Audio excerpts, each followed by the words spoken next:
తెలంగాణ ప్రభుత్వం job calendar అని release చేసింది. ఈ జాబ్ క్యాలెండర్ బోగస్ క్యాలెండర్ అయిపోయింది. ఎందుకు అంటున్నామంటే లోపల చేసుకున్నారు, బయట ఇవాళ రాష్ట్ర ప్రభుత్వం ఈ విద్యార్థులు అందరం ఆ రోజు ప్రభుత్వాన్ని గెలిపించుకున్నాం.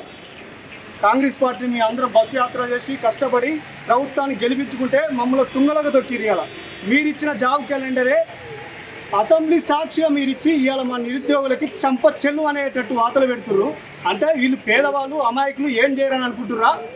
మా నిరుద్యోగులకి మీరు ఇచ్చిన జాబ్ క్యాలెండర్ లెక్క ప్రకారం 100 వ్యక్తి పాఠాలకు తొక్కుతాం. ఎలక్షన్లలో పార్టీ ఏ పార్టీ అయినా సరే మాకు మా విద్యార్థులు నిరుద్యోగులకు మీరు జాబ్ నోటిఫికేషన్ ఇవ్వని ఎడలా మేము ఒక్కటే చెప్తున్నాం, మీరు తక్షణమే మాకు ఈ ఎలక్షన్స్ ముందు, స్థానిక సంస్థల ఎలక్షన్ ముందు జాబ్ నోటిఫికేషన్ విడుదల చేస్తే బాగుంటుంది. లేని ఎడలా మేము నిరుద్యోగులు లైబ్రరీలకే చైర్లకే అంకితం అనుకుంటున్నారు మీరు.